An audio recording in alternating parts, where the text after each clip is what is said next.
I'm Mark Trexler, co-developer of the Climate Web. The Climate Web today is the closest thing to a collective climate change intelligence. Now, you may be familiar with the Climate Web, so why am I creating a new video series, in effect, a new user guide for the Climate Web? Well, it's because there have been some fundamental changes, not only to the Climate Web itself, but to the software platform that we've used in building the Climate Web that make the user experience fundamentally different, fundamentally better. So that's what this series of videos is. This is the lead-off video for a series of 9 short, relatively short videos that will tell you basically everything you need to know about the Climate Web and the Brain software.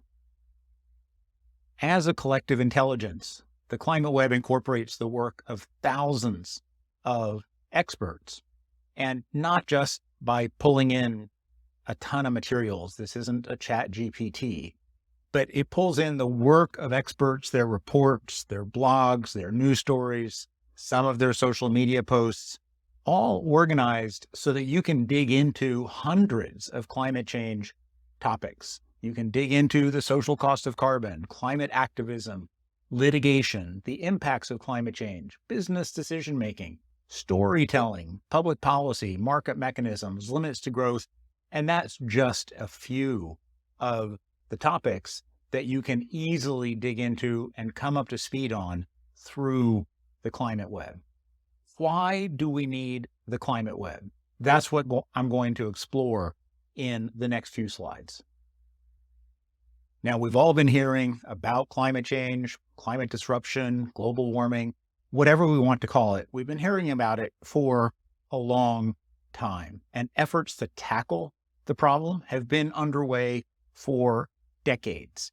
And yet, as you can see on the left-hand side here, the growth in greenhouse gas emissions has been seemingly inexorable. It just keeps going up.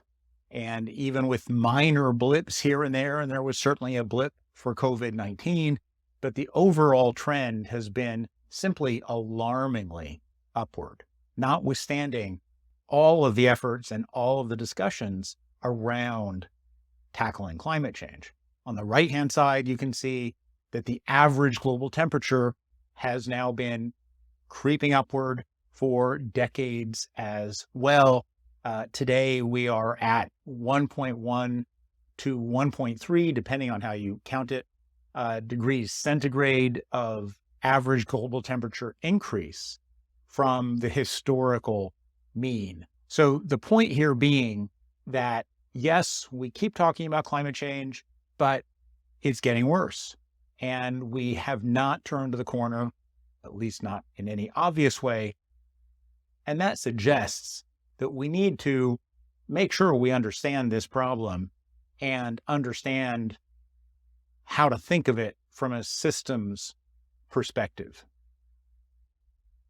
And this is, in effect, what Albert Einstein had in mind when he made this great quote, that if I had an hour to solve a problem, I'd spend 55 minutes thinking about the problem and 5 minutes thinking about solutions.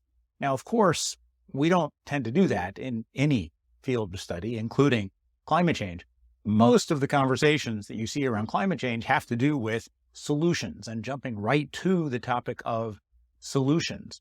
But as Albert Einstein points out, we really ought to understand the problem as well. And with the Climate Web, you can both understand the problem and the solutions. And we know that there are a lot of barriers to tackling climate change and making progress on climate change. And if I had to pick one quote specific to the topic, this would be it. Margaret Heffernan wrote a great book in 2011 called Willful Blindness. And it's about the fact that humans have an amazing ability to deceive themselves in the face of the obvious. Now, this book is not about climate change, but she does have a quote in there about climate change. And that's what we have here. that in failing to address climate change, all the forces of willful blindness come together like synchronized swimmers in a spectacular water ballet. I can't imagine a better quote for understanding why we are where we are today on climate change, even though there are many barriers and many issues associated with explaining why we are where we are today. Now, the climate web is a knowledge management system. And if you had to find a couple of quotes as to why we started to build the climate web more than a decade ago, these would be the two quotes. So you have Carla Odell, who's in effect a mother of knowledge management. And she says, if only we knew what we know. And when it comes to climate change, we know collectively an awful lot, an amazing amount. Individually, we know relatively little. What if we could change that through knowledge management? Woodrow Wilson has a quote, "There is no idea in our heads that has not been worn shiny by someone else's brains." And in the case of climate change, that's certainly true. We seem to be on a hamster wheel where we're revisiting the same issues, the same topics all the time. And one of the goals of the climate web is to see whether we can get past the 101 level hamster wheel conversations and facilitate 202, 303, and 404 level conversations that might actually help us make some progress on climate change. Now, you could just Google almost any climate question, but Mitchell Kapoor points out getting information off the internet is like taking a drink from a fire hydrant.